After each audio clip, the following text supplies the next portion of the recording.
Hey guys and gals, this is Blake Morrow and you are listening to the Daily Roundup. Can you guys see me okay?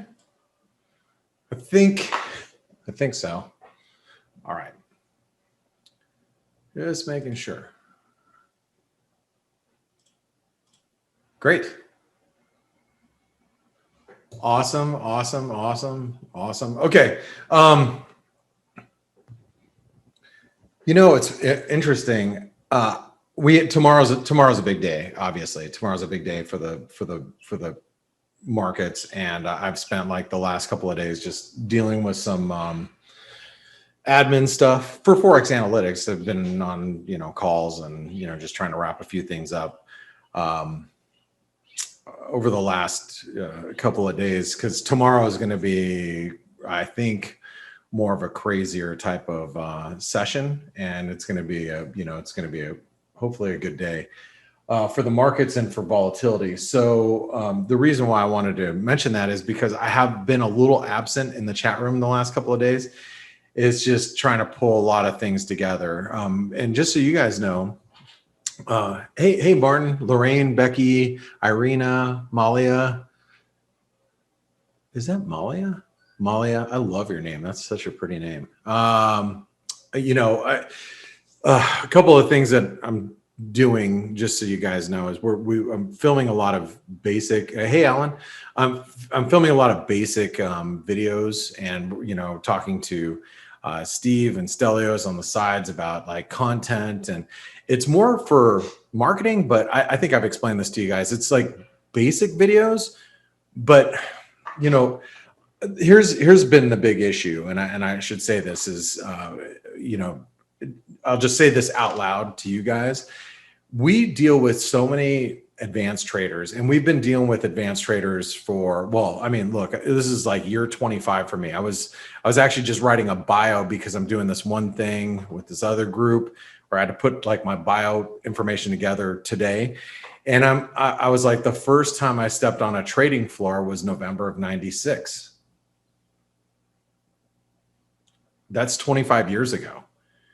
After you've been doing something for 25 years, it's old hat to you. But when you have a lot of new traders and people that just are getting into trading, sometimes I end up speaking a foreign language completely. So I'm gearing a lot of these videos, these training videos, that not just myself am doing, but everybody in our team is contributing one way or another, is just making sure that we have good basic training for a lot of our traders. But it's not easy, and it's I say it's not easy. It's not easy from a content creation standpoint.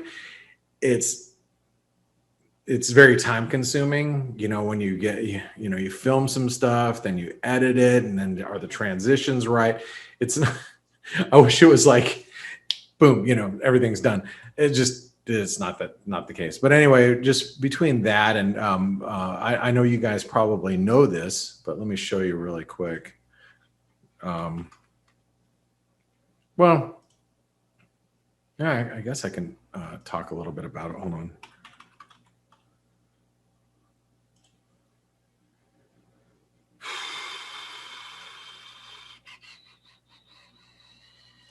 One second.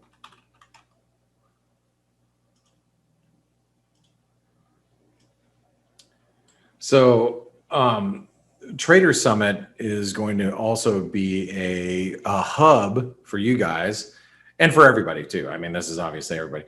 We're going to be able to go to this Trader Summit website and be able to basically get information from a bunch of different contributors at once. People that have, it's like you might have like, Mark Chandler posts his stuff here every day, so you'll see that every day. But like, let's say you wanted to get some information from,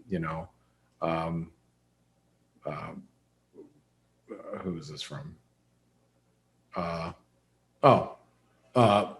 Lewis Gave, and we'll have recent articles. We'll have articles you can go back and read. It's cool.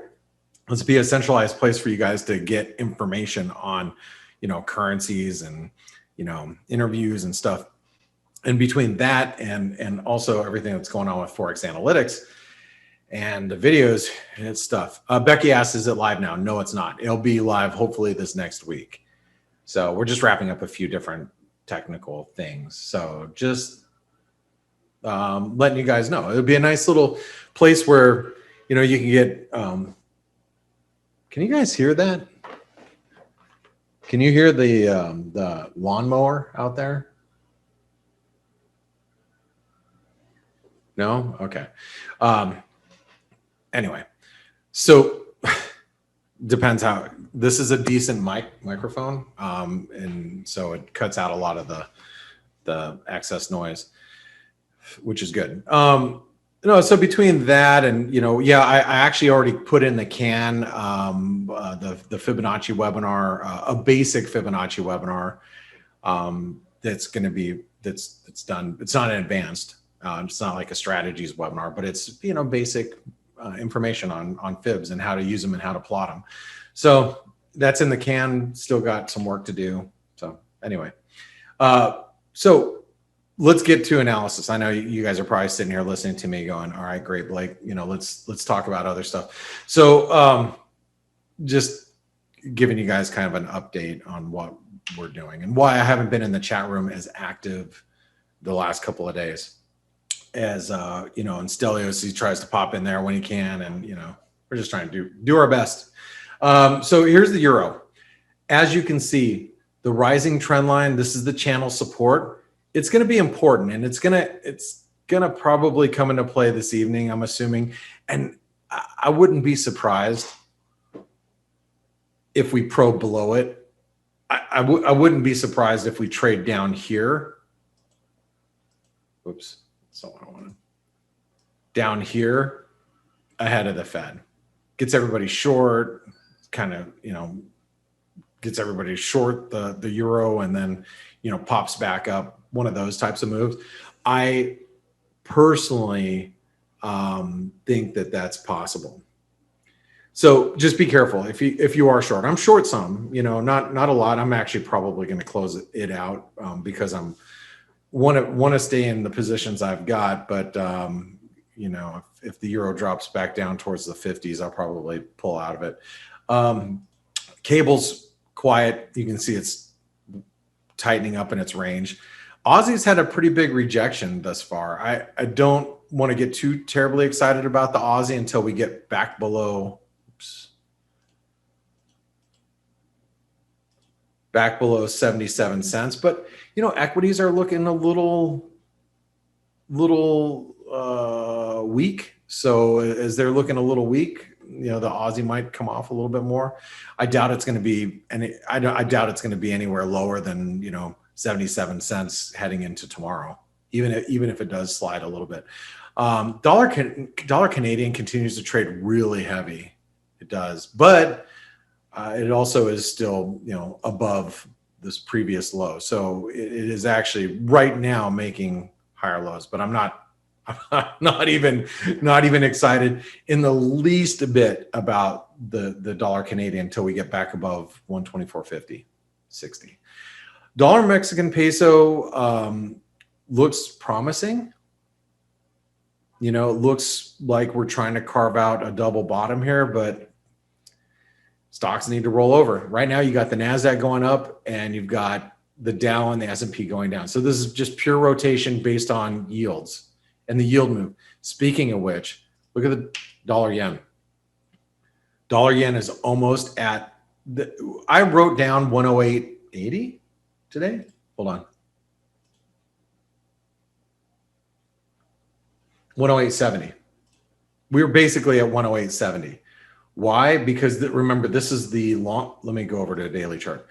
This is the trend line from 2015 to now. Remember, we broke it, sold off, and we're bouncing right back to it. It's not great resistance, but we're pretty much there. So you've got to be a little careful. Actually, let's look from a Fibonacci standpoint. Get rid of this. Amir, I want to see MRNA, and just stand by. I'll show you that here in a second. High to low. 38% retracement comes in at 108.77, 108.80. So anywhere between like that 107.70, 108.80 should offer some resistance. That also said, you notice the euro yen breaking out, top of the wedge. Like I mentioned earlier, we probably will have some resistance here around 121.20, 121.30.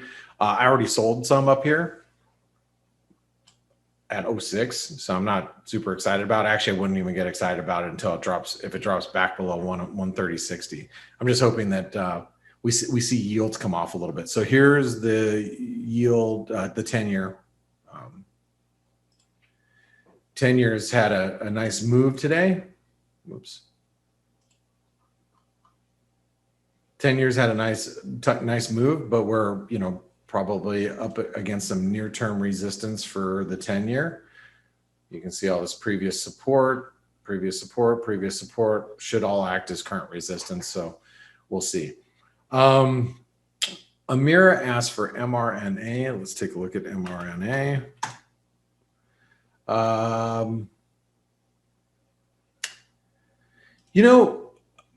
Okay, here's my 2 cents about Moderna. And I'll show you. I mean, technically, we're up against resistance, right? I think one of the boosts for Moderna is just over the last couple of weeks was the Pfizer, Pfizer issues. Pfizer's come back online this week. So we might start to come up against some pretty good resistance, especially you look at relative strength, it's divergent here. We're hitting highs in price. Relative strength is, at this stage, it's divergent. We could go higher and break out, but I don't know if relative strength is still going to be divergent or not. But just as of right now, it's divergent. So you have to be a little careful as we're going up into resistance. I think if I was long, I would be probably managing my stops. If I was looking to go long, I probably wouldn't risk much below here, that like 180, if I was trading it, but I'm not. So that just some opinions, as we're closing in on resistance. I think you got to be a little careful, especially like I said, Pfizer's been green lit again. So, companies are going to start offering I'm sorry, did I say Pfizer? I meant J&J. J&J had that, issue, blood clotting issue. Well, there's 2 more cases today, I guess, that they're investigating. Maybe that's the reason why Moderna is up again, because they're like, oh, maybe J&J is going to get, held up again. So people are like me. I've been waiting for the J&J vaccine. I had my appointment when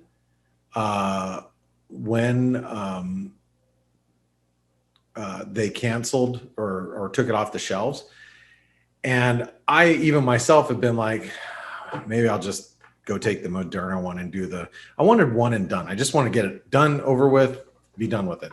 I didn't want to go in get one, go in 3 weeks later, do another. I just didn't want to do it. Anyway, but I myself have been thinking, well, screw it. I guess if J&J is not going to be available anytime in the near future, maybe I'll just go get my Moderna. Hence, I think that's why the stock's rallying. And there's other reasons too, obviously. Irina asked about Bitcoin. Let's take a look at Bitcoin. I think we are stalling, ahead of the previous support, current resistance, 50% retracement. As I mentioned this morning, all this is resistance up here. This breakdown point, that's the triangle breakdown point, right? Right there, breakdown, challenging all the same resistance. I would be a little careful with Bitcoin at current levels, I think. if I owned it, right? That would be my opinion. Okay, guys. Well, oh, Hugo said, hey, Dr. Blaker, can you look at Canadian yen? Yes, I'll look at CAD yen. CAD yen.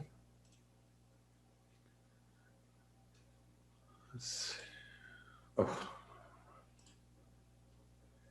If this inverted head and shoulder pattern played out completely,